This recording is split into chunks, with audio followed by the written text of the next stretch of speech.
Olá, este é o Poder Entrevista.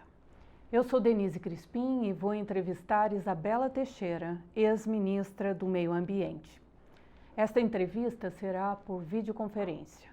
A ministra Isabela Teixeira chefiou a delegação brasileira nas negociações do Acordo de Paris de 2015. Ela acompanhou a COP26 em Glasgow como presidente do painel de pesquisas internacionais do Programa Ambiental da ONU. Ministra Isabela Teixeira, obrigada por ter aceitado este convite. Muito obrigada por terem me convidado, estou à disposição de vocês.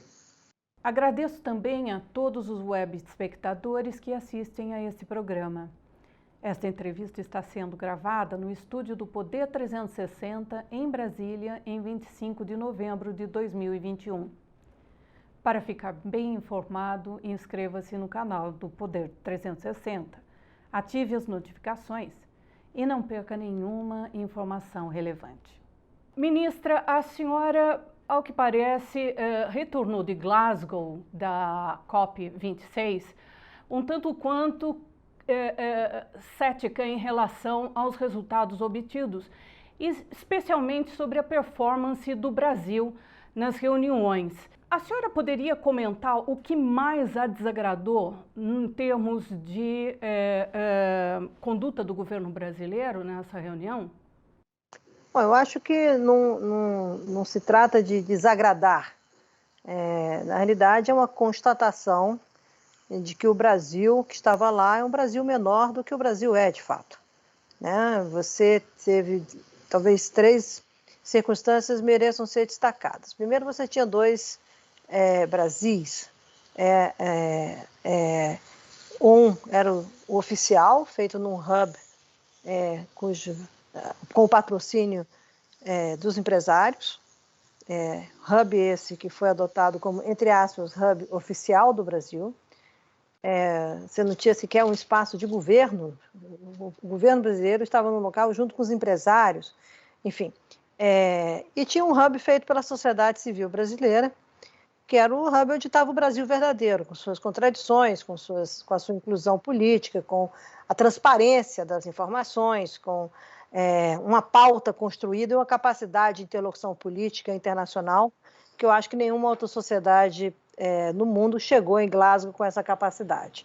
Então, a primeira questão, você tinha um Brasil dividido, explícito, e o mundo entendeu isso muito bem, tanto é que o chamado, como a gente fala, numa linguagem bem brasileira, o espaço não governamental, o espaço da sociedade civil, empresários, cientistas, o subnacional estava lá presente, os governadores da Amazônia, o consórcio de governadores da Amazônia, os governadores pelo clima, que tem a presidência do governador do Espírito Santo. Esses governadores, prefeito de Recife, prefeitos de Niterói, todos foram para esse hub. Todos tinham debates, encontros.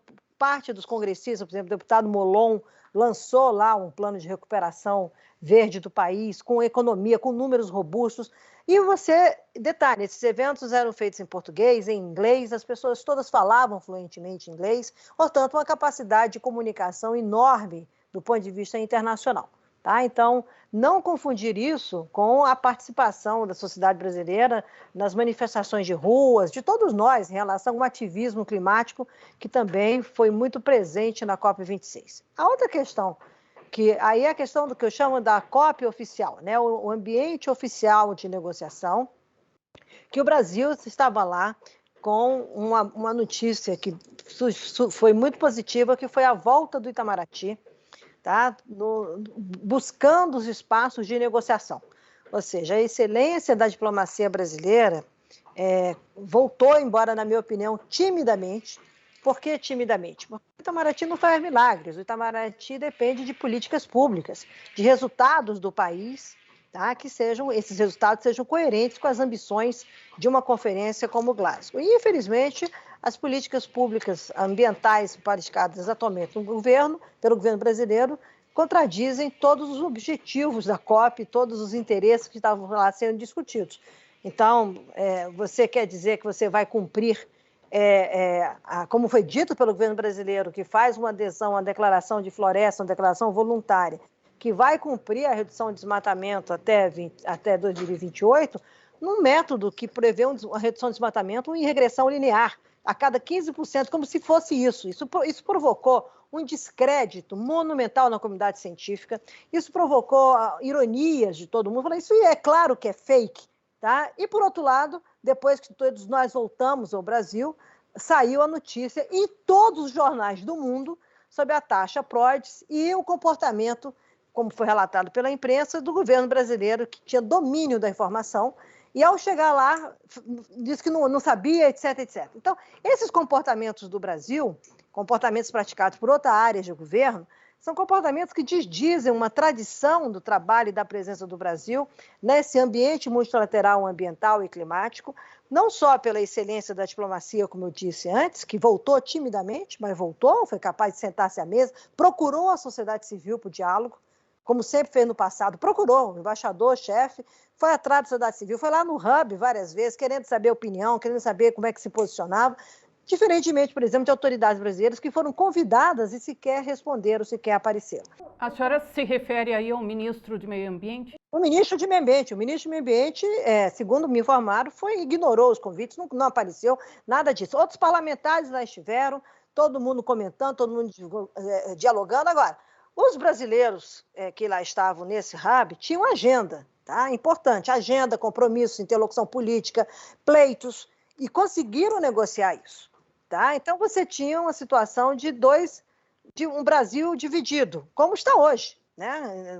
Foi retratado isso lá fora com muita evidência, e foi retratado que os projetos que foram entregues com resultados, mostrando caminhos, busca de soluções, isso acontece no domínio da sociedade civil brasileira, da ciência, no domínio da interlocução política com os movimentos de populações tradicionais, indígenas, e não no domínio da conversa com o governo federal. Isso ficou evidente, tá? Então, para mim, que sou uma pessoa que sempre trabalhei nessa área e sempre representei o Brasil, foi muito difícil ver esse apequenamento do Brasil e a insuficiência da interlocução política praticada por algumas autoridades brasileiras no mundo internacional. Agora, ministra, foi muito triste, se não curioso, o fato de o governo ter divulgado, só depois da COP, os dados do INPE de desmatamento entre agosto de 2020 e julho deste ano, o que mostrou que foi o maior desde 2006. O governo aderiu ao greenwashing? Eu acho que o governo, na realidade, pratica o fake green. Fake green, a senhora pode explicar? É um fake green, tudo que eles anunciam que é verde é fake. Então, eles chegam lá para dizer que vão fazer uma adesão à declaração de florestas, mostrando que estão comprometidos, e não são. Um dos aspectos dessa declaração é ser transparente, objetivo, criar alianças, criar estratégias para você chegar ao fim do desmatamento até 2030, como o mundo inteiro está buscando construir esse resultado. O Brasil vai lá, tira fotografia, tá? Mas já sabe que, como você mesmo fez referência, o desmatamento cresce pelo 3º ano seguido nesse país. E cresce sem controle, porque está evidente que não tem mais controle. Aliás, basta ver, as notícias dessa semana sobre a Amazônia são dilaceradoras. Então, não satisfeito, então isso já mostra uma distância da realidade, da transparência, dos fatos da vida. Não precisa das ONGs denunciarem, não. Tá? Os satélites estão mostrando isso. Por outro lado, também mostra, quando estávamos na COP, saiu o dado do DETER, que é de outubro, aquele do monitoramento. E eu vi o filme que me mandaram os jornalistas perguntando ao ministro de Meio Ambiente do Brasil, e ele dizendo que ele desconhecia os dados. Aí, primeiro, o ministro que desconhece dados de desmatamento, o ministro de Meio Ambiente que desconhece dados de desmatamento é surpreendente, tá?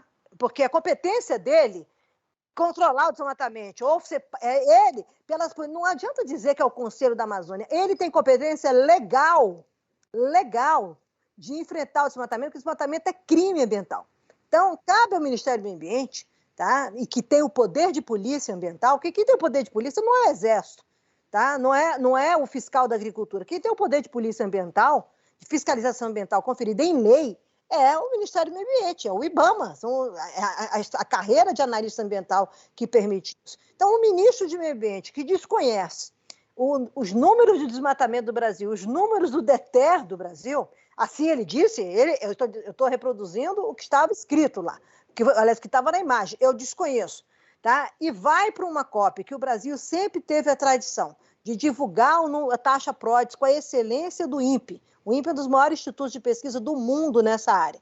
E o Brasil sempre chegou na COP quando reduzia desmatamento, aumentava, não interessava, o Brasil chegava com transparência, com credibilidade, sabendo explicar os acertos, os erros, o que tinha que aperfeiçoar, etc. Então, o que você teve foi um comportamento que é o comportamento usual deste governo, que não lida com as verdades. O governo tem um comportamento, ele só lida com os fatos que ele quer lidar.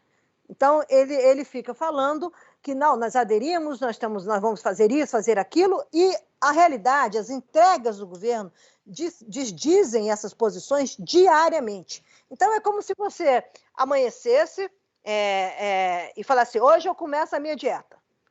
Vou aderir, vou fazer uma dieta radical, vou perder. Quando você está no almoço, você está com almoço de picanha, à noite você está jantando, mas não sei o quê, e no dia seguinte você se junta ao pessoal e fala assim, vamos fazer a caminhada. E no meio da caminhada você larga a caminhada porque você foi tomar um chopp, etc, etc. Então, acredita quem quiser, você me desculpe, entendeu? Mas o mundo não está acreditando. O mundo perdeu a paciência com o Brasil. Eu fiquei muito impressionada. E olha que eu tenho uma grande capacidade de interlocução internacional e tá tudo lá. Eu falei com muita gente, eu fiquei com uma grande capacidade. Os humores estavam variando entre um comportamento desolador, todo mundo desolado, todo mundo impressionado com que pena que o Brasil está aí, mas não tem solidariedade. Tá? E, por outro lado, também um sentimento de total falta de confiança, total falta de credibilidade. Confiança e credibilidade no mundo internacional é uma combinação extremamente importante, porque você constrói isso, você não vai no supermercado e fala assim, confia em mim. Com um detalhe que eu gosto de falar, a diplomacia tem memória. O brasileiro, o governo pode achar que não, mas a diplomacia e a brasileira também, ela toma nota.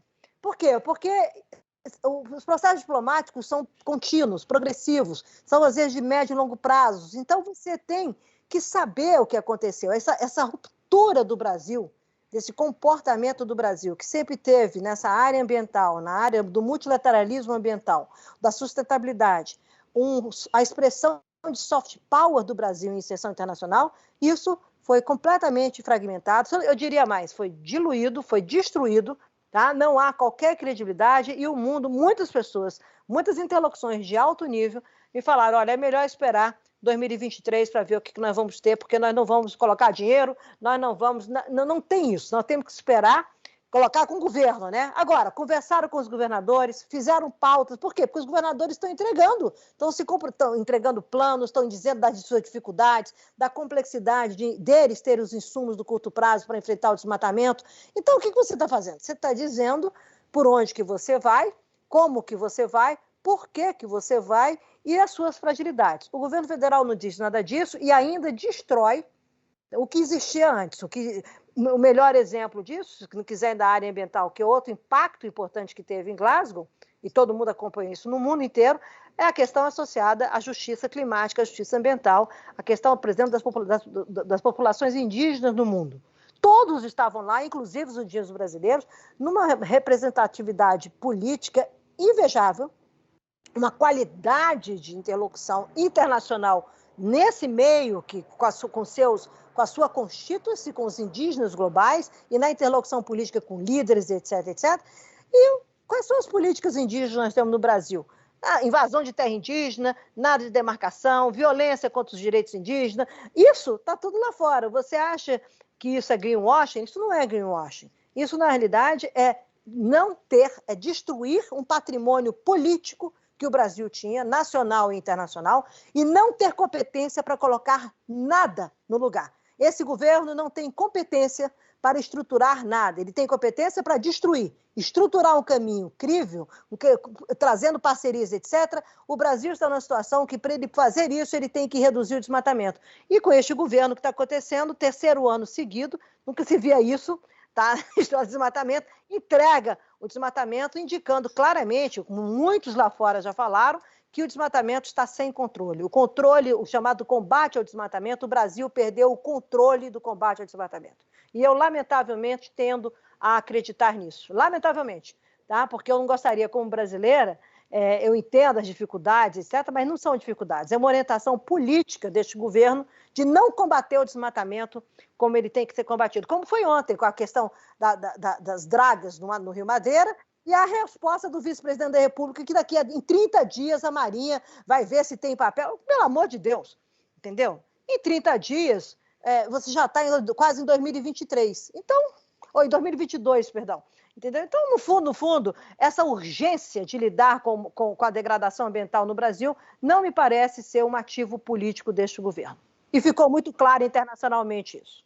De qualquer maneira, o governo brasileiro colocou ali a sua assinatura em vários compromissos adicionais. O fim do desmatamento ilegal foi antecipado em 2 anos. Não, o governo brasileiro, desculpe, ele não fez isso. Ele fez adesão a declarações voluntárias.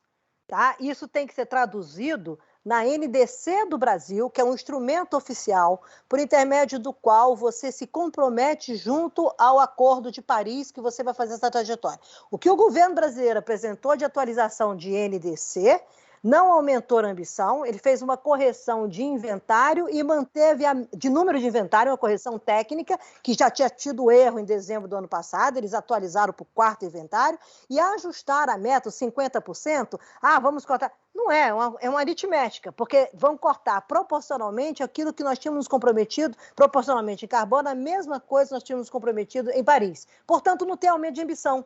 Uma conferência toda dedicada ao artigo 4 do Acordo de Paris, que é a progressividade de ambição, o Brasil não apresentou progressividade de ambição, ele corrigiu números e, em relação a florestas, ele fez uma adesão a uma declaração global com uma estratégia voluntária, essa é uma declaração voluntária que tem que ser traduzida na sua NDC. E a estratégia que o Ministério do Meio Ambiente anunciou para a redução de desmatamento prevê redução de 15% a cada ano, linear, como se fosse redução de juros, sabe? Minha Casa Minha Vida na Floresta. Vamos reduzindo os juros progressivamente linear, tá ok? Para chegar em 2018 com a redução do desmatamento e o fim do desmatamento. E isso não é factível? Não se reduz o desmatamento desse jeito?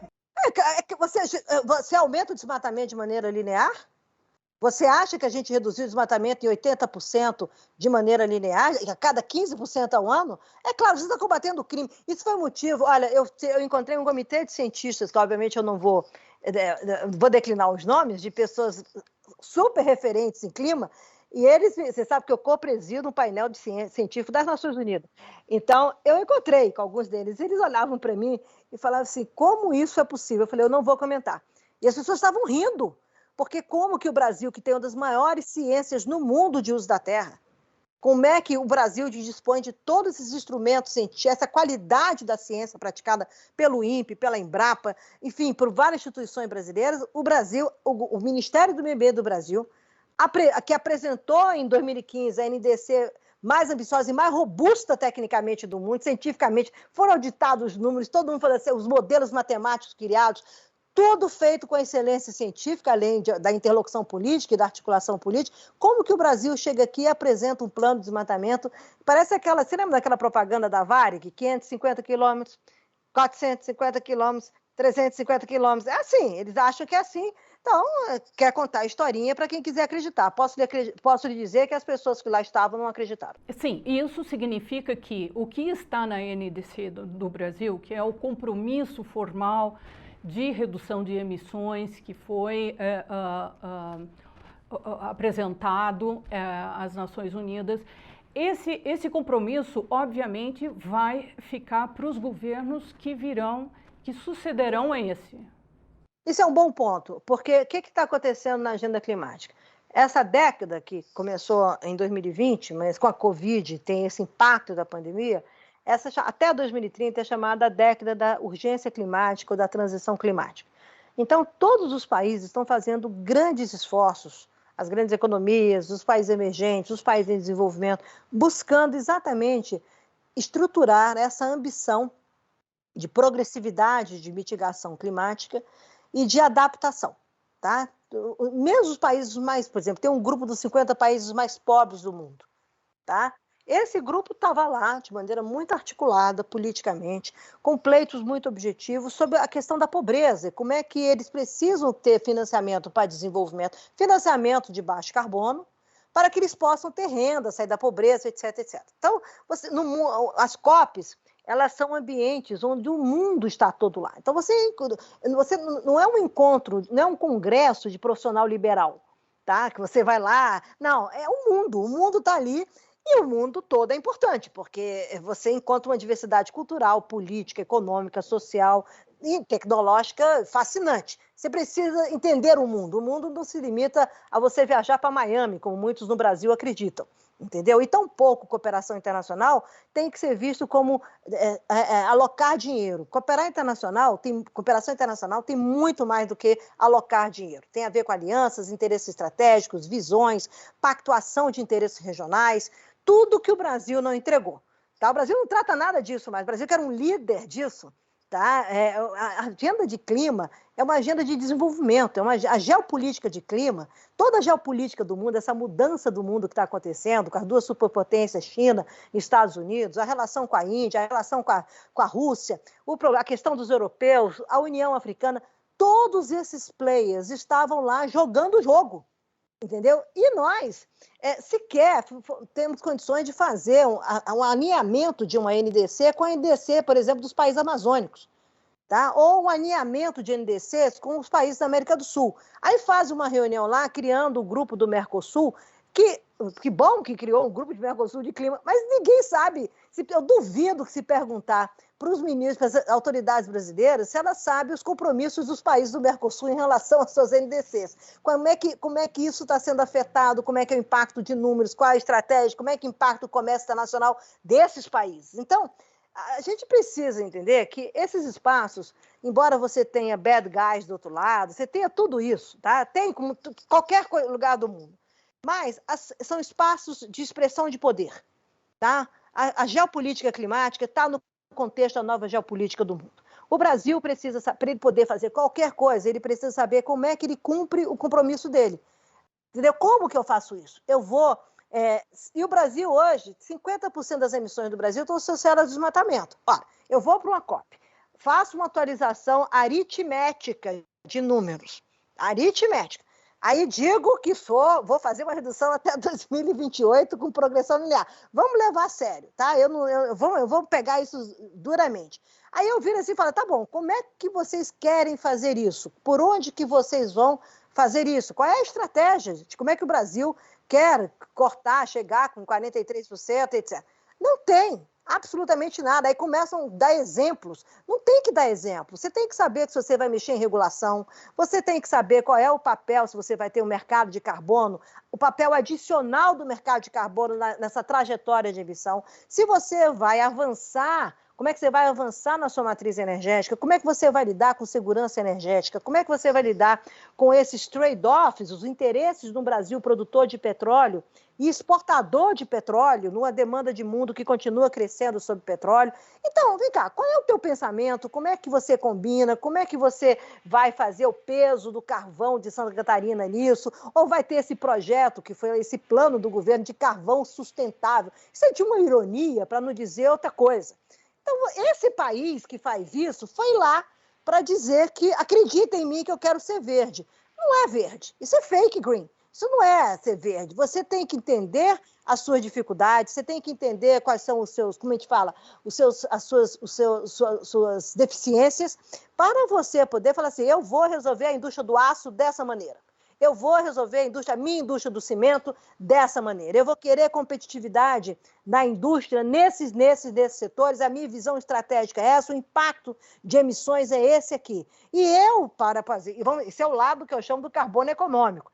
E para eu participar disso, eu tenho que acabar com o desmatamento. Porque como 50% das minhas emissões estão associadas ao desmatamento, embora o desmatamento seja 98% de origem legal, ou seja, não é um carbono econômico, é um carbono que eu chamo não econômico, ele gera sonegação fiscal, ele gera trabalho escravo, ou seja, não gera riqueza nenhuma, pelo contrário, ele tira a riqueza do brasileiro, que você está desmatando a Amazônia, jogando fora toda essa riqueza natural que a floresta tem, e para dar para o crime, né? Para dar para o criminoso, para fazer lavagem de dinheiro, de ouro, contrabando de arma, contrabando de tráfico de animais, é isso que está colocado. Aí o Brasil vai lá e fala o seguinte, não, vamos fazer isso entregando o aumento do desmatamento pelo terceiro ano seguinte. Então, consecutivo. Você quer que alguém acredite em nós?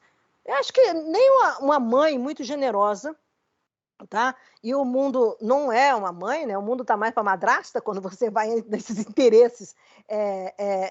Madrasta aqui sem nenhuma crítica às madrastas, mas no sentido do ditado popular, o mundo está muito mais para uma madrasta do que para um coração de mãe, entendeu? Ainda por cima, você gerando todo esse descrédito que o Brasil vem progressivamente acumulando nos últimos 3 anos. Então, o Brasil foi para lá, tirou uma fotografia que só eles enxergam, sabe como se fosse aquela fotografia, um raio-x, você tira a fotografia e o mundo está vendo o raio-x? Eu gosto de falar que o Brasil fez o seguinte, eles receberam todo mundo numa sala de estar, que era o tal do stand lá, tá? A sala está toda arrumada, fotografias compradas, nossa, era fotografia de Sebastião Salgado, fotografia o lindo concurso de jovens fotógrafos da Amazônia, coisas fantásticas que estavam colocadas naquele. Você viu o Brasil pulsando, aquela criatividade, a cultura brasileira. Mas vamos para lá. Como é que eu vejo? Recebi você com muita elegância, num lugar todo montado, parece um showroom, tá? Com tudo lá, bonitinho, garçom, diabo a quatro, e você querendo dizer para o mundo que você está ótimo. Mas só que atrás, a tua sala de jantar, os teus quartos, a cozinha, está tudo destruído, não tem nada em pé, tá? E detalhe, o que as pessoas... eu estou muito naquela linha da Ângela Horror, tola foi você ao acreditar. O Brasil não percebeu que a casa está sem telhado. Então os drones, os satélites todos, fotografam esse caos todinho. Todo mundo sabe. As pessoas, você é incrível hoje como acesso à informação, a revolução do Google, essa revolução tecnológica, não só digital, tecnológica está. Você fala um dado numa reunião, você fala um dado, tá? Você tem 3 dados na mesma reunião para contestar, ou para você calibrar, ou para você entender. Então você tem que estar preparado para isso. O Brasil não estava preparado para isso. Então, lamentavelmente, tá? Eu acho que exceto, vou fazer a salvaguarda, exceto pelo comportamento extremamente profissional e competente do Itamaraty, embora tímido, muito distante do que era o Itamaraty que a gente conhece. Por quê? Porque depende de resultados robustos das políticas nacionais, não faz milagre sem um Brasil que esteja alinhado com isso, tá? Exceto por isso, do ponto de vista do governo brasileiro, eu não posso dizer que eu não fiquei acompanhando, porque eu tinha minha agenda, mas do que eu recebi de resultados, de inputs, de avaliação de todos, foi considerado vexatório o comportamento, e a chegada aqui comprovou, né? Porque com a saída da taxa PRODES e a divulgação feita para a imprensa que o Brasil já sabia de tudo, de uma reunião que foi tomada a decisão de não divulgar, isso estampou em todos os jornais do mundo, todos, é inacreditável, tá? A mídia internacional eu recebo, eu fiquei impressionada, todo mundo dizendo que o Brasil foi, na realidade, fazendo um papel lá para enganar as pessoas. Isso pegou muito mal, isso acaba com qualquer credibilidade de instituição, tá? E eu acho melhor. Agora, se o governo brasileiro ficou assim, a sociedade foi ao contrário, com grande credibilidade, o subnacional no novo processo, isso é importante, internacional, de aprender a interlocução internacional, de passo a passo e desenhando essa capacidade de dialogar, que é importante para você poder ter parceria, tá? E, por outro lado, eu acho que também a imprensa brasileira, eu vou fazer aqui um destaque, porque no hub lá que fica toda a parte da imprensa internacional, eu assisti o prestígio da imprensa internacional para os jornalistas brasileiros. Então, eu faço esse registro aqui com muito orgulho como brasileira, tá? Porque a capacidade dos jornalistas brasileiros que lá estavam cobrindo a COP, tá? Uma capacidade não só de cobrir a COP, mas de interlocução política com seus pares. Então, eu dei entrevista na BBC, dei em tantos outros veículos internacionais, todos se referenciando, tá? A excelência, a qualidade da interlocução com os jornalistas brasileiros. Então, eu falo isso publicamente com muito orgulho. Eles estão reclamando. Não, eles estão retratando a verdade, eles estão descrevendo o que está acontecendo. Então, um fato positivo, além dos movimentos sociais, etc., um fato positivo foi a participação dos jornalistas brasileiros na COP. Ministra, de uma forma geral, não se referindo somente ao resultado da COP 26. Eu gostaria de saber o seguinte, o Brasil ele é responsável por cerca de 3% das emissões globais. Ele não tem uma NDC que vai muito além disso, se a gente comparar, por exemplo, com países que emitem, como os Estados Unidos, a Europa, que estão emitindo gases do efeito estufa desde 1790, e a China, que emite loucamente ainda hoje? Bom, vamos lá. Eu acho que essa é uma pergunta importante para as pessoas saírem desse argumento que, para mim, é um argumento armadilha. Uma coisa é o processo que leva às mudanças do clima. Tá? Por isso, na Convenção de Clima, você tem um mecanismo chamado responsabilidades comuns, porém diferenciadas. E a convenção que foi assinada na Rio 92 divide o mundo entre países desenvolvidos e países em desenvolvimento. Esses países desenvolvidos são aqueles que tinham responsabilidade, têm a responsabilidade de agir para cortar os efeitos, a fazer a mitigação, tá? Das emissões de gás de efeito estufa. Tá? Isso foi em 92, ok? Então, nós passamos de 92, o primeiro mecanismo, depois que a convenção foi adotada, mecanismo que foi desenvolvido para que você pudesse fazer esse enfrentamento às mudanças do clima, foi o meu chamado Protocolo de Quioto, em 97, que atribuía, e criou lá também, o Protocolo de Quioto que se cria o mercado de carbono regulado no mundo, tá? E atribuía aos países desenvolvidos que eles fizessem o corte de emissões. Tá lá legalmente, e eles começaram a fazer, muitos desembarcaram, não cortaram as emissões necessárias, o Japão desembarcou, os Estados Unidos desembarcaram, etc., etc., fragilizando o Protocolo de Quioto. Nós chegamos ao final, chegamos no século XXI, e em 2001 você tem duas grandes novidades no mundo, né? Você tem o chamado 11 de setembro, que retoma uma situação de insegurança no mundo em relação a desafios de paz, tá? O lado do multilateralismo sobre a paz, não preciso falar sobre isso, e a entrada da China na OMC. Tá? E aí o mundo, essa hegemonia que existia do Ocidente, começa a experimentar novas dinâmicas, ainda no final dos anos 90, os tigres asiáticos, a Índia, a China, e 3/4 da população do mundo lá estão. Tá? Então, os cenários de crescimento de populações do mundo mostram, da população do mundo, mostra que o planeta vai ter, em torno de 2050, 10 bilhões de pessoas.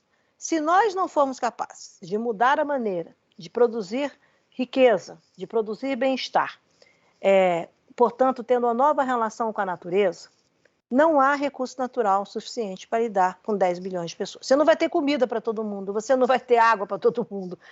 Isso em condições sem você adicionar a este quadro a esse processo acumulativo de emissões que leva ao fenômeno da mudança do clima, o aumento de temperatura da superfície do planeta, tá? E esse aumento de temperatura da superfície do planeta leva a cenários que a ciência vem apontando de aquecimento do planeta que alterariam, esses cenários mostram a alteração das condições de vida que nós teríamos na Terra. Portanto, por isso a história de 1,5 graus, que é o aumento de temperatura que a ciência indica que você teria condições de viver sem muita alteração. Você vai ter, já tem eventos extremos acontecendo, mas a gente continuaria sem estar expostos a tantos fenômenos extremos, etc, etc. Muito bem. O que está acontecendo? No século XXI, os países em desenvolvimento estão emitindo também, e muito. Tá? Então, a discussão não é mais... esse é o ponto. A discussão não é mais se eu vou ter o problema das mudanças do clima. A ciência já diz, estamos tendo o problema da mudança do clima. Nós estamos vivendo o problema das mudanças do clima. E esse problema é global. E você só resolve um problema global com todos os países, como foi a questão do buraco da camada de ozônio, com o famoso Protocolo de Montreal, que está fechando o buraco da camada de ozônio. O que nós estamos falando? Nós estamos falando de impactos globais, não de impactos transfronteiriços. O fenômeno climático causa impacto no mundo em todo, de maneira assimétrica, mas causa impacto no mundo todo. Tá? O fenômeno da perda da biodiversidade provoca processos disruptivos em toda a estrutura de vida do planeta. Tá? Então, é óbvio que se a gente não tomar cuidado, nós vamos para uma rota extremamente crítica, tá? De quais as condições que nós teremos de vida no planeta para a espécie humana. Tá? Estamos falando agora do homem. E quem está causando essa transformação é o homem. Então, qual é a equação? O problema existe. Foi aí que o mundo tomou a decisão de ter um novo acordo, que não é mais Kyoto, que é o Acordo de Paris, onde todos os países do mundo têm obrigação, todos, têm obrigação de corte de emissões. Então, isso de falar que nós temos 3% de responsabilidade histórica, temos, mas nós estamos emitindo. O Brasil hoje é o quarto maior emissor do mundo. É inacreditável. E sabe por quê? Não é pela economia, é pelo desmatamento. Uma atividade legal. Então, esse argumento de que eu tenho uma contribuição histórica de 3% para o processo cumulativo, tá bem, eu concordo. Aliás, na minha gestão, a gente fez os primeiros estudos sobre isso. Mas o problema não é esse. A partir do momento que eu tenho Paris, que eu sou signatário de Paris, e detalhe, foi o Brasil em 2011 que sugeriu o caminho de termos um acordo que todos estivessem a bordo, porque a criticidade do problema estava aumentando, e nós falamos, nós vamos ter que ter um acordo global, tá? Onde todos vão ter uma trajetória de uma ambição de cortar emissões. Quem vai ser mais rápido, quem vai ser mais lento, depende da sua capacidade de realizar transformações, mas também depende dos seus interesses. Se o Brasil vai querer, por exemplo, ser um país competitivo no mundo de baixo carbono antes dos seus pares, aqueles que competem com o novo, se transformarem. Então, o que acontece? Sob o guarda-chuva do Acordo de Paris, não tem mais isso. Todo mundo, eu posso ter contribuição histórica de 3%, mas eu tenho a responsabilidade de ser uma economia de baixo carbono, porque eu sou signatária do acordo. Entendeu? Então, isso, para mim, é um argumento de quem, na realidade, não quer enfrentar o problema. Tá? Se você tem que enfrentar o problema, se o Brasil tirar o desmatamento, quando nós fizemos Paris, o desmatamento era 15% das emissões brasileiras. 15%. E estava em queda, né? Porque é falsa essa ideia, porque parou de crescer, parou de reduzir em 2012. Não. Se você pegar os anos do período da presidente Dilma, as menores taxas estão ali. Por quê? Você está enfrentando crime. É natural que você vai de 4.700 para 5.000 e pouco, vai a 6.000, cai para 5.300. Você está lidando com um mundo que você não tem todas as variáveis sob domínio. Agora, ir a 13.000, quase 14.000 em 3 anos, você perdeu o controle. Então, o Brasil tinha uma faixa que ele estava tentando segurar o desmatamento para fazer um novo salto qualitativo de enfrentamento a esse crime. Não é trivial fazer isso, porque é um crime, não é o desmatamento somente, é o tráfico, é o contrabando de ouro, é o tráfico de armas, é o tráfico de drogas, é o tráfico ilegal de animais, que é um negócio impressionante no mundo. Você tem que ter uma estratégia de defesa e de segurança antes de tudo, mas tem defesa do seu território. Então você tem que olhar isso de um outro jeito, tá? E você continuar combatendo o crime. É que nem, eu gosto de falar, é proibido matar no Brasil, não é isso? É crime, né? É proibido se matar no Brasil. Agora, você não pode ter uma taxa de homicídio no Brasil de 66.000 pessoas, como o Brasil teve em 2019, que é mais que guerra. É o país mais violento do mundo. Então, você não pode ter o desmatamento explodindo como ele explodiu agora, porque eles colocam o Brasil para trás, põe o Brasil como vilão. E detalhe, como é uma atividade legal, não gera desenvolvimento nenhum no país. Então, eu estou sendo um vilão para o mundo, estou exposto a sanções que podem acontecer por conta disso. Eu perdi os espaços internacionais de credibilidade, de construção e mesmo de ser um país que sempre foi chamado pela sua excelência, não só pela diplomacia, mas na ciência, nas políticas ambientais, etc., para liderar vários desses novos caminhos do mundo, e vou ocupar o lugar do país que é sem credibilidade, o país que muitos acham que ser pária é um orgulho. Eu não tenho nenhum orgulho em relação a isso, eu não sou pária, nem você, entendeu? Um país que precisa de desenvolvimento, precisa de investimento para desenvolvimento, um Brasil desigual, um país que precisa que isso seja resolvido, e usar a questão climática é extremamente positivo, é uma oportunidade para o Brasil, para ele poder vencer também uma praga que o Brasil tem, que é pensar só no curto prazo.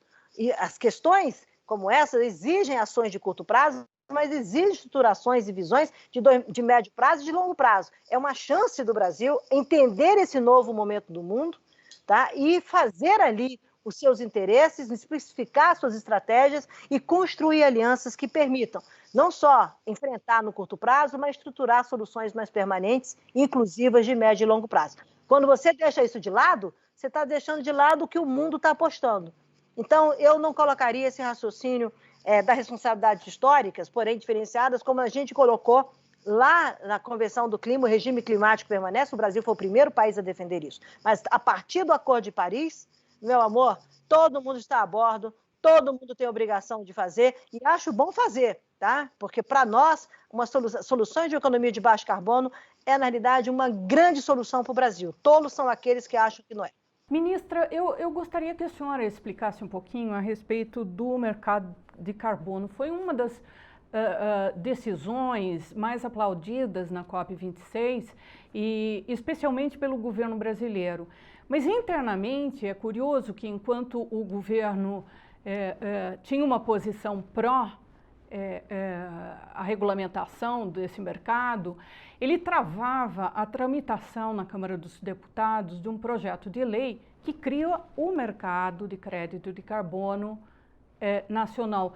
Como que se lê essa contradição e o que a senhora espera a respeito da criação desse mercado de carbono no Brasil? Eu acho que essa pergunta é extremamente pertinente. Primeiro, mercado de carbono já existe desde Kyoto Internacional, tá? E os países criam seus mercados, etc, etc. O que foi feito em Glasgow? Você fez a regra, né, do chamado artigo 6, que o próprio Brasil foi um dos países que patrocinou isso, de você dizer como que a participação do chamado setor privado do mercado acontecerá ou dar-se-á no âmbito do Acordo de Paris.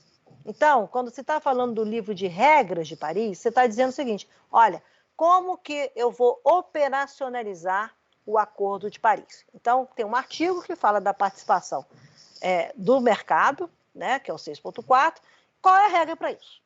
E, obviamente, dentro da diplomacia, como também a possibilidade de você ter cooperação entre países, que é o artigo 6.2, você precisa de um detalhamento de regras muito grande para poder você cobrir todas as possíveis situações do mundo. Tá? Você está aplicando isso para o mundo, você não está aplicando para Goiás, tá? Você está aplicando para o mundo. Então, a primeira coisa é que saia a regra geral. Então, vamos lá. O Brasil é um país que tem mercado voluntário de carbono. Tá? Já está colocado aí, acontece, tem investimentos, parará, e, portanto, é um mercado voluntário. Tá? Esse mercado voluntário não está submetido a regras do Acordo de Paris. Tá? Ok? E, aliás, essa decisão ficou muito clara agora, como é que você pode e deve ter mercado voluntário, se quiser ter, mas isso não tem nada a ver isso não adiciona valor à sua ambição de mitigação, seus compromissos no Acordo de Paris. Por quê? Porque tem muita gente que não quer fazer ambição nenhuma, deixa para o mercado resolver o problema. Não, o senhor é signatário, terá que oferecer uma estratégia de redução de emissões, etc, etc, e, adicionalmente, o mercado tem um papel. Aí vemos ao mercado regulado. Esse mercado regulado foi o que saiu a regra em Paris. Como que eu, no mercado com regras, tá, eu vou poder admitir comercialização, por exemplo, de carbono. Então, os famosos ajustes correspondentes, a questão da integridade ambiental, a questão da atualização com os ajustes correspondentes da NDC, ou seja lá, toda uma série de critérios. Tá? Olha, eu acho que, se não me falha a memória, o Acordo de Paris tem cerca de 78 ou 80 artigos operacionais, tá? Que requer você definir regras operacionais, tá bom? Se não me falha a memória, é dessa ordem, ou 98, eu já não me esqueci, mas é uma coisa assim. Para cada artigo desse, as regras operacionais que você define em lei, assim, em regra, para você atender internacional, para poder arbitrar, se tiver conflitos, etc. Normalmente você faz em torno de 80 parágrafos, para cada um, para você ver a complexidade do que é você lidar com o mundo. Claro, a realidade do Japão ou da Índia não é a realidade do Brasil, tá? Então, é importante entender isso. Então, foi criado lá, foram criadas as regras, tanto mostrando como é que o voluntário não vai impactar as NDCs, portanto, quem estiver comercializando em voluntário não significa que o Brasil vai estar usando esse resultado para dizer da sua ambição, o Brasil terá que fazer mais. E como é que o chamado regulado tem papel adicional à sua ambição oferecida pelo governo. Então, foi equacionado. Qual é a incoerência? Eu tive com o deputado, vice-presidente da Câmara, que é o relator do projeto de lei do Brasil regulado. Ele mesmo, eu perguntei a ele o que aconteceu, eu confesso a você. Eu falei assim, O que aconteceu? Se vocês estavam fazendo uma discussão, pelo que eu acompanhei na mídia, absolutamente viva, da importância de ter um mercado, uma lei nacional que define as regras para o mercado regulado, tá? E ele disse que foi ele me disse a seguinte questão, o deputado Marcelo, né? Não fala a memória. Ele me disse o seguinte: olha, todas as demandas do governo foram acolhidas, todas, na negociação natural que existe entre o legislativo e o executivo. Eles estavam prontos para votar, parece que estava na ordem do dia para votar na Câmara, tá? E veio a demanda de retirar de pauta e não votar. Então, é essa mesma incoerência do Brasil, que chega lá, dizendo que vai cortar desmatamento a cada 15% ao ano, que chega lá para dizer que vai cuidar de mercado de carbono, que vai lutar, e ajudou certamente a diplomacia brasileira, contribuiu para o aperfeiçoamento do texto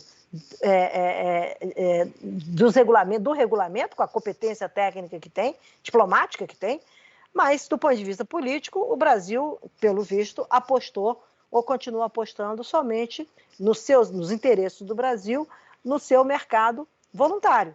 O Brasil não quer um mercado, o governo brasileiro, pelo que está sinalizado, pelo menos até agora, ele não quer ter um mercado regulado no Brasil. Ou seja, trabalhar com as duas possibilidades.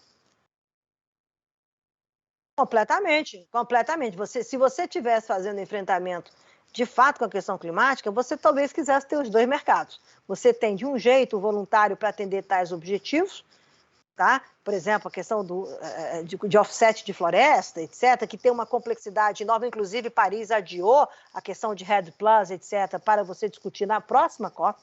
Então, você pode estar querendo atacar a questão de um mercado voluntário para offset de florestas, por exemplo, para compensar o proprietário rural que tem excesso de vegetação, vamos colocar por aí. Essas regras todas, as pessoas devem entender que quando você tem um mercado, você bloqueia aquilo na propriedade, você tem que monitorar, aquilo não pode pegar fogo, porque você está comprando crédito, você está comprando um carbono. Tem uma série de regulamentos que precisam serem colocados com toda a transparência para que você possa vender um carbono com qualidade, tá? A gente chama qualidade do carbono a ser oferecido. Isso é uma coisa. A outra coisa é o seguinte: pega um setor importante como energia, que é um setor muito regulado, com capacidade de promover investimentos, etc.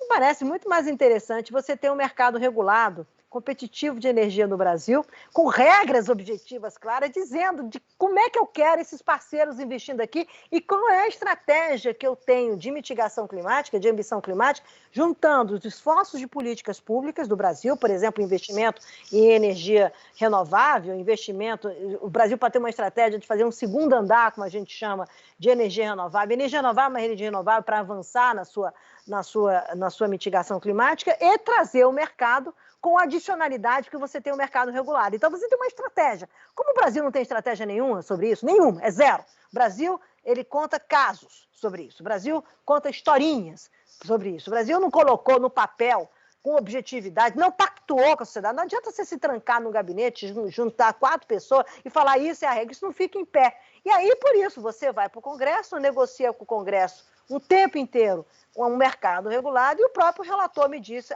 ele falou, eu desconheço os motivos pelos quais o governo brasileiro, por intermédio do Ministério do Meio Ambiente, disse que não queria mais mercado regulado. Então, tem que explicar, o Brasil, o governo brasileiro, tem que dizer para a sociedade brasileira por que ele não quer mais mercado regulado, qual é a aposta dele, é só no voluntário, como é que isso dialoga com a implementação da sua NDC. Como ele não tem nada disso, eu até hoje não enxerguei nada crível, nada que você possa, isso aqui é tangível, isso aqui é real, isso é uma proposta, é um plano de desenvolvimento de baixo carbono do Brasil, é tudo fictício, o tal do Green Plan, o Recovery Plan que eles lançaram, é tudo intencional, tudo onde tem dinheiro do BNB, não tem dinheiro nenhum, tem intenção, não tem nada pactuado. Onde é que está o concept note disso, se você entrar no Banco de Desenvolvimento Internacional e chegar a um consenso de $2 bilhões de investimento? Onde está isso? Não tem absolutamente nada. E quando tem, foi feito por 4 ou 5 pessoas sem ser legitimado nos fóruns para que as pessoas possam acreditar naquilo. Então, me parece o seguinte: deixaram no voluntário, porque é o que tem alguns devem ter interesses, e esses voluntários não dialogam com nenhum compromisso formal do Brasil, porque ele não é adicional, tá? E, como você bem disse, tudo que for realmente robusto, importante, dentro de uma visão de estratégia do Brasil, empurra com a barriga que o próximo governo cuida disso. Agora, tem uma questão que pega, digamos, no nervo, que é o seguinte: já se comenta muito, há muita pressão para que sejam impostas travas comerciais relacionadas ao meio ambiente e ao clima. Então, a gente vê esse acordo que foi feito em paralelo lá em Glasgow entre os Estados Unidos e a China, ele prevê. E a imposição de uma sobretaxa ou um imposto sobre importações com base no quanto se emitiu na produção de cada produto, elas estão aí na beira do gol. Acho bastante complicado de se tratar disso. Provavelmente a reunião ministerial da OMC no mês que vem seja o palco para se discutir isso também. Mas isso vai forçar, e já está forçando, o empresariado brasileiro a se mexer, e principalmente a área agrícola. Como a senhora dizia, aos governadores pelo clima, há uma parcela do empresariado que está realmente já engajada nisso, por uma questão até de sobrevivência. Essa agenda toda vai ser empurrada, quer o governo queira ou não, por esses setores? Olha, eu acho o seguinte: as pessoas devem parar com esse comportamento reativo negacionista. Devem parar. Tá? Isso é de uma tolice absoluta. Isso só favorece aos nossos inimigos, aqueles que disputam com o Brasil. A agenda climática, ela é uma realidade geopolítica no mundo. Existe uma geopolítica do clima no mundo. Não é à toa que os Estados Unidos têm uma declaração conjunta com a China, que não é só de Glasgow. Aconteceu em 2014, o acordo do presidente Obama com o presidente Xi Jinping para viabilizar Paris. Então, e mais do que a declaração conjunta, que revelou os interesses comuns entre Estados Unidos e China nessa agenda climática, depois de 10 meses de diálogo entre o John Kerry e o ministro Xi, tá? Logo em seguida a Glasgow, nós tivemos a cúpula do Biden com o Xi Jinping. Tá? Cúpula essa que certamente contribuiu de maneira muito expressiva politicamente para distensionar e esfriar uma temperatura que estava crescente na relação dos dois, sendo referenciado isso por muitos como uma nova Guerra Fria no mundo.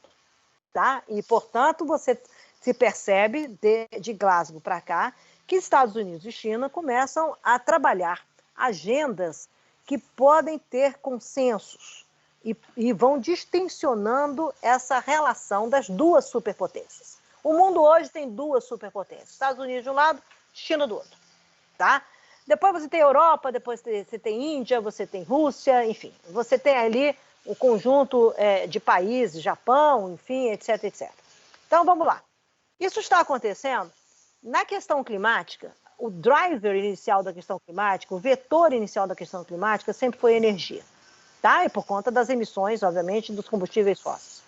E você conseguiu, com 30 anos, desde que a ciência vem anunciando a questão climática, e desde a conferência da Rio 92, hoje a dimensão, você formatou, tá?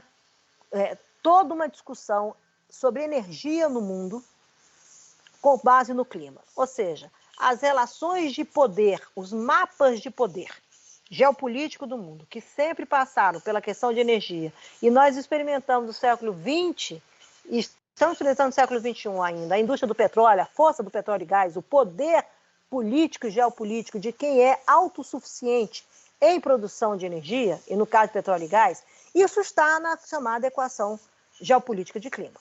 Tá? Então, o que está acontecendo? O que aconteceu em Glasgow que é novo, na minha opinião?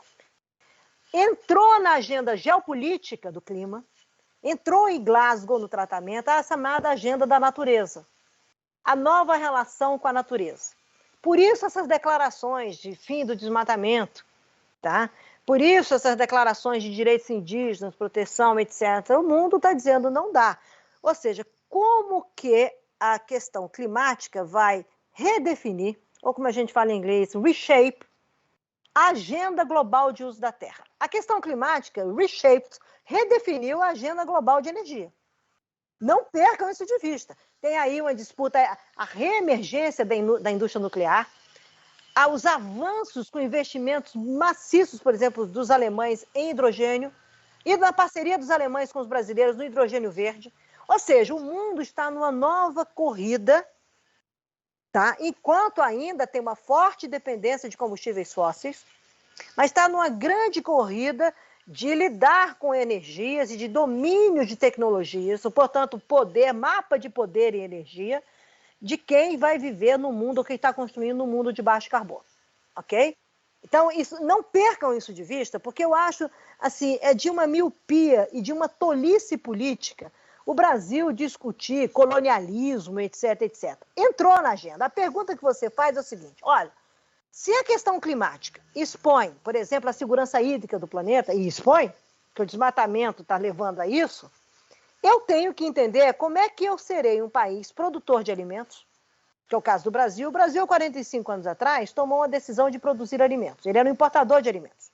45 anos depois, ele é um dos maiores produtores de alimentos do mundo. Portanto, o Brasil não é só um dos grandes produtores de alimentos. É isso que eu quero mostrar. Sem o Brasil na equação, se eu colapsar a agricultura brasileira, eu ameaço a segurança alimentar de até 1 bilhão de pessoas. No mundo de 10 bilhões, 10% da alimentação do mundo, tá, de uma população de 1 bilhão de pessoas, estaria associada a essa segurança alimentar dependente da agricultura brasileira. Opa! Então, peraí, não é só o mercado para quem eu vendo. Eu tenho uma outra relação no mundo de produzir segurança alimentar. E, portanto, eu tenho que fazer uma transformação tecnológica, uma transformação de mercados, etc., mostrando que eu sou capaz de produzir alimentos com uma aliança com a natureza. Eu não preciso desmatar para produzir alimentos, eu tenho que ter rastreabilidade nas minhas cadeias de bens e de suprimentos para mostrar que não vem de desmatamento, mas que também não vem de trabalho escravo, que também não vem de uso, de desperdício de recursos naturais. Eu não tenho que exportar só a soja, eu tenho que exportar menos água na soja, porque eu sou mais eficiente no uso de recursos hídricos no país. É isso que o mundo começa a dizer quando ele traz essa coisa que você acabou de colocar. Podemos ter barreiras não tarifárias associadas ao chamado comércio internacional, porque o mundo vai demandar uma nova relação do homem com a natureza. É isso que está acontecendo. E sabe por que está acontecendo isso? Porque os europeus estão contra a gente? Não, as novas gerações, tá? Aqueles que daqui a 10 anos estarão no poder, daqui a 10 anos, essa geração que está na rua, estará tomando decisão, gente. Não percam isso de vista. Para essas novas gerações, os valores estão começando a mudar. Os valores são outros. Eu conheço vários exemplos de pessoas jovens, competentes, com PhD, que saem de empresas com empregos. Não me interessa porque o valor que a empresa compartilha comigo não é o que eu acredito. Eu não trabalho numa empresa de greenwashing, por exemplo. Isso não acontece em país desenvolvido, não, está acontecendo aqui. Tá? Ou seja, o mundo, vou voltar ao início dessa entrevista, está em transformação, o mundo está em mudança.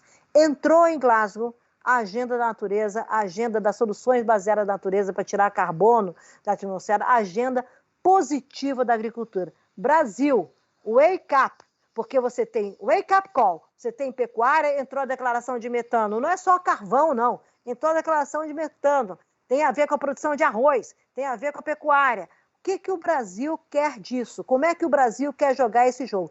Ou você escala a sua seleção, entra no jogo para jogar e entender que mesmo que seja o futebol brasileiro tão fantástico, mas a gente tem um 7-1 desde 70, tá? Não se esqueça disso, da seleção lá do Pelé, nós temos 7-1, então tem muita gente jogando tão bem quanto a gente, ou melhor, que eu quero dizer, o Brasil acorda e constrói por onde que ele quer construir esses caminhos, quais são as alianças e como é que ele quer chegar em 2050 com uma agricultura mais competitiva, mais inclusiva, de baixo carbono e viabilizando a segurança alimentar para esse 1 bilhão de pessoas que eu fiz referência aqui, ou ele quer ficar refém de interesses de outros mercados que têm instrumentos de mercado, como, por exemplo, barreiras não tarifárias, para poder criar dificuldades para o Brasil. Então, o Brasil, a agricultura séria brasileira não produz com base em desmatamento.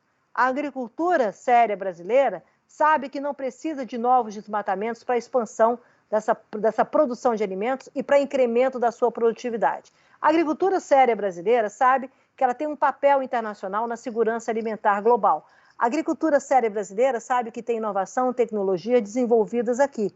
O agro é tech, o agro é pop, o agro é tudo, ele também tem que ser de baixo carbono. Ele também tem que ser inclusivo. Então, tem que parar esses blá-blá-blás, como foi falado em Glasgow, e trabalhar muito e não deixar que os ineficientes e os eficientes tentem capturar a gente. Não, o Brasil tem que pautar essa agenda. Agora, para pautar essa agenda, tem dever de casa a ser feito, a começar com o fim do desmatamento do Brasil, mesmo que você não produza na Amazônia. Você tem, como agricultor brasileiro, tem que ter a responsabilidade política, todos os brasileiros, de acabarem com essa mancha que está destruindo o Brasil, a credibilidade do Brasil, que é o crime ambiental praticado nesse país. Isso tem que acabar, tá? E a responsabilidade é de todos. Aí eu quero ver, o europeu pode propor o que quiser, se eu tiver os critérios, pode propor, a China e os Estados Unidos fizeram a declaração, está na declaração dos dois, a mesma coisa, tá? Podem fazer os critérios que quiserem, se eu estou fazendo o dever de casa, se eu cumpro o Código Florestal, eu não só não fico refém disso, como ainda pauto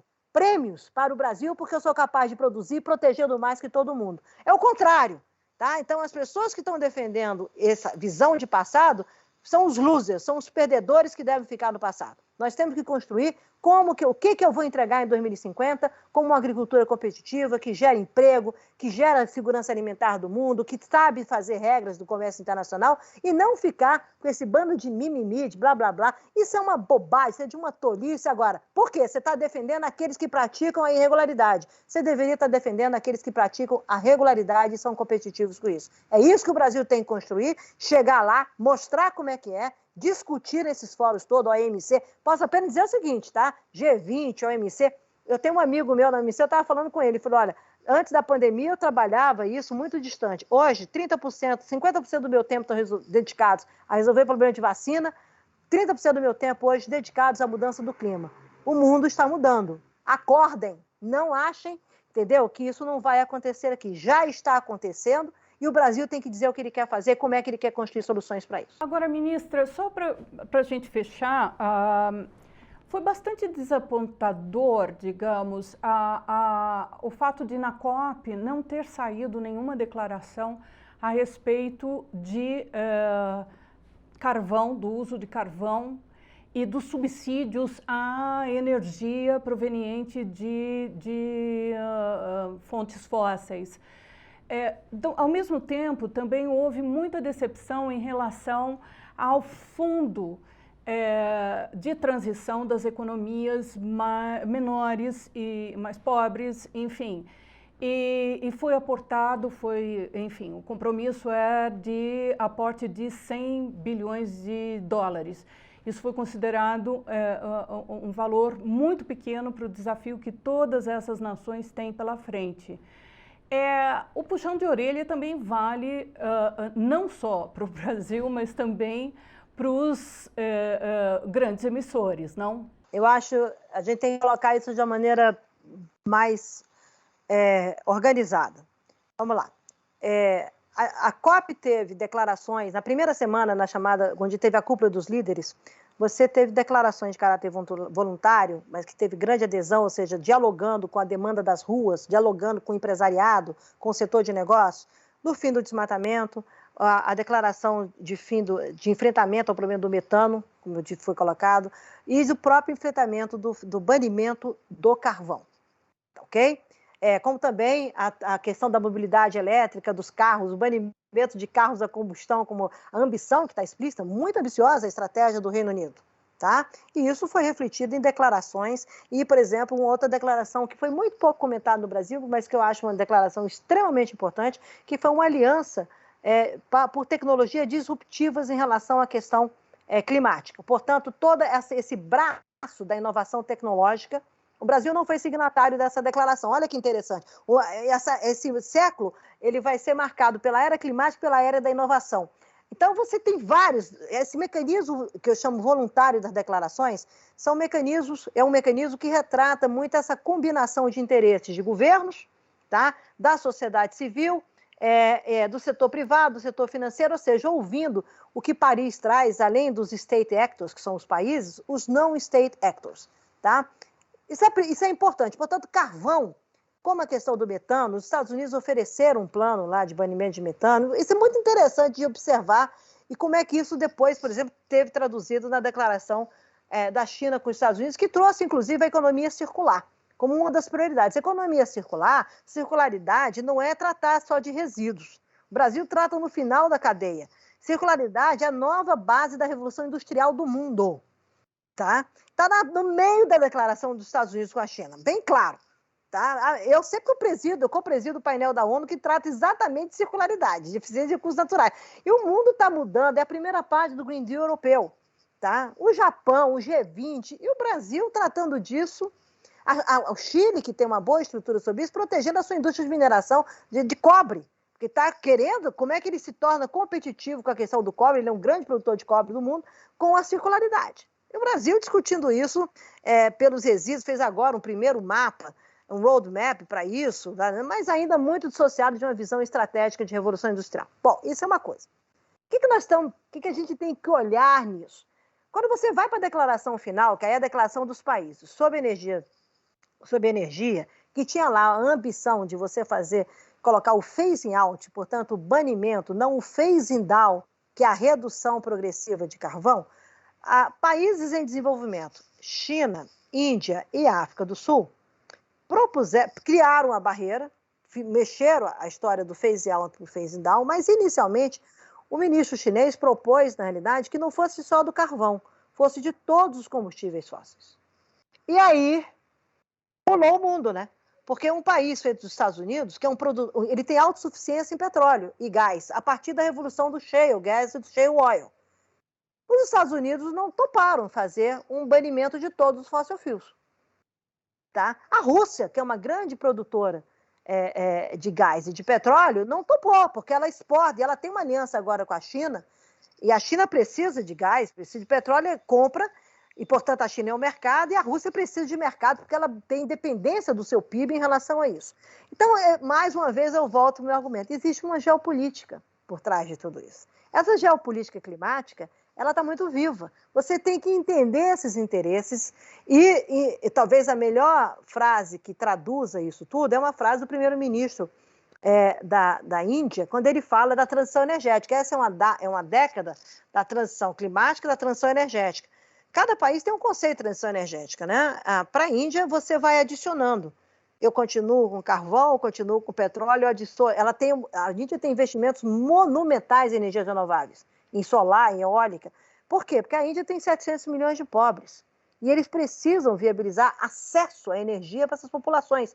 A energia não comercial da Índia é uma energia associada à queima de estrume, de biomassa, etc., que causa aquelas nuvens de poluição nas casas das pessoas mais pobres, que impacta a saúde desses indianos de uma maneira inacreditável.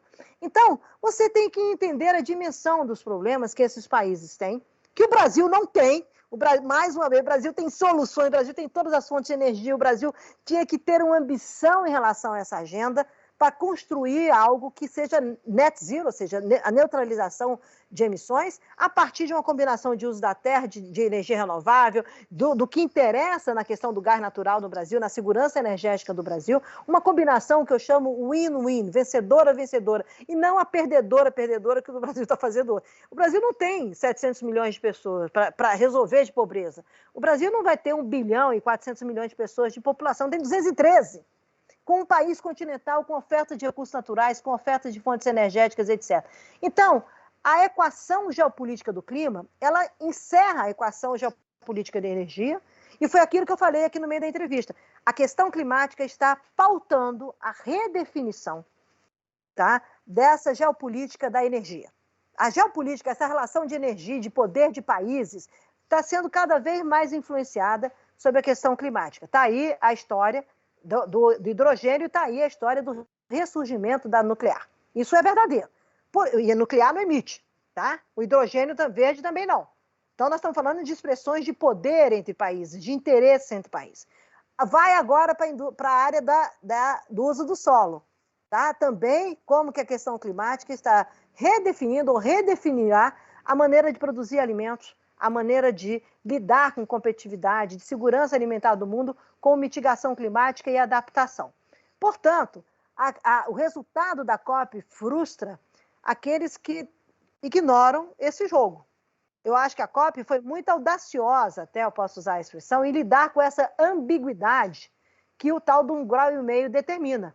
Porque todo mundo quer a ambição, todo mundo concorda com a visão de 2050, isso é um ganho da COP de Glasgow, Net Zero se consolidou como um papel importante, etc.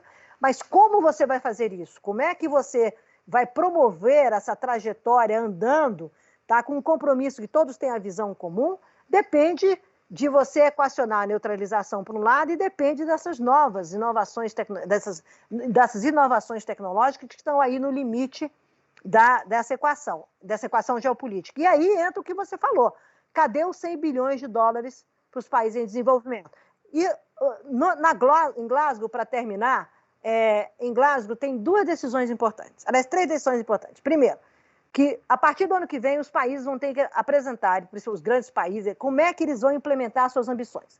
Ou seja, vai começar a ficar transparente essas ambiguidades. Vai começar a ficar transparente quanto que você tem capacidade de investir em renovável, como, por exemplo, o presidente Biden está lutando para ter aprovação no Congresso americano desse pacote de infraestrutura, etc. Então, como é que isso se traduz, como é que isso impacta na ambição climática dos Estados Unidos, por exemplo, vai começar a ficar evidente. Sai do plano nacional e vamos no plano internacional entender como é que os países estão fazendo as coisas. Isso é uma decisão importante, começa a influenciar essa governança climática do mundo, de como é que você vai monitorar, como é que você vai avaliar, qual é a transparência necessária e quais são as barreiras para você avançar. Isso. A segunda decisão importante vem no mercado de carbono que eu não comentei. Dinheiro para adaptação.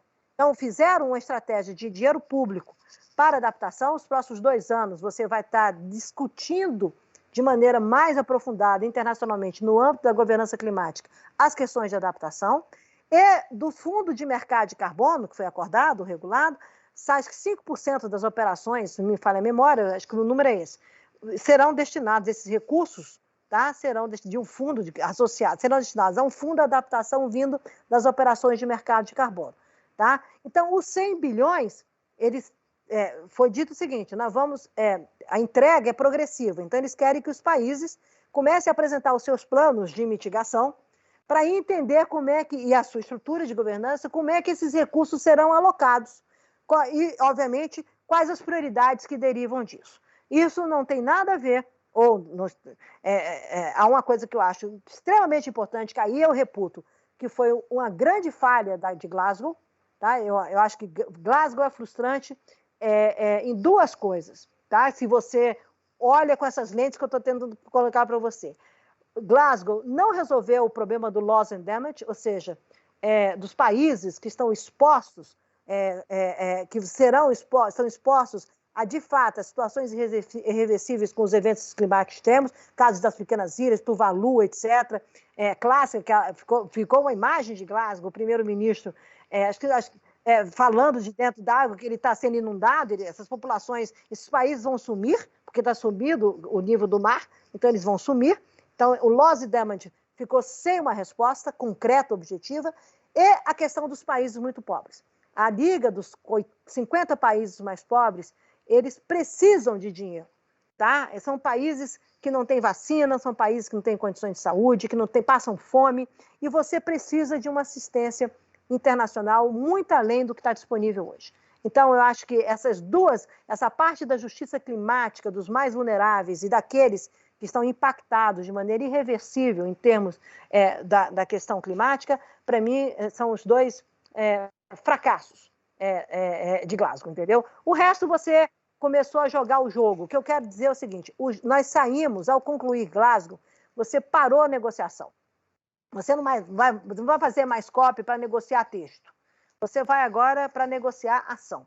E agora nós vamos ver como é que as pessoas vão agir, como vai ser feito, com que parcerias, com que as alianças e com que entraves. E como é que esse jogo de poder internacional, né, como eu falei, da geopolítica, do clima, como é que esse jogo de poder vai influenciar o ritmo, né, o passo da ambição climática tão necessária para lidar melhor com as consequências do antropoceno, como a ciência já sinalizou para a gente, particularmente no último relatório do IPCC, divulgado em agosto desse ano.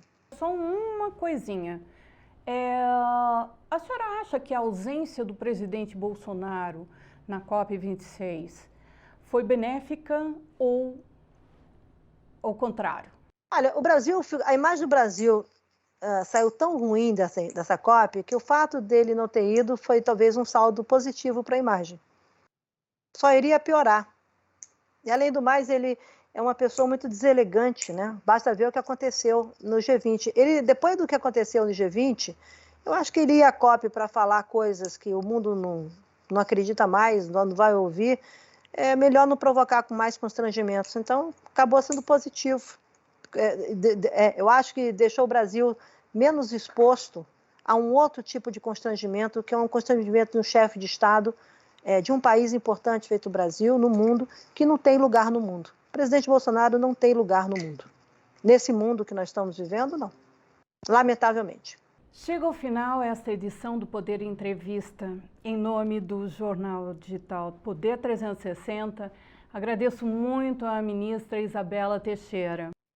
Muito obrigada, foi um prazer. Até a próxima. Agradeço também a todos os web espectadores que assistiram a este programa. Essa entrevista foi gravada no estúdio do Poder 360, em Brasília, em 25 de novembro de 2021.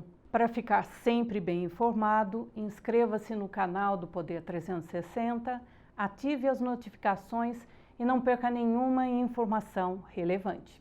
Muito obrigada e até a próxima!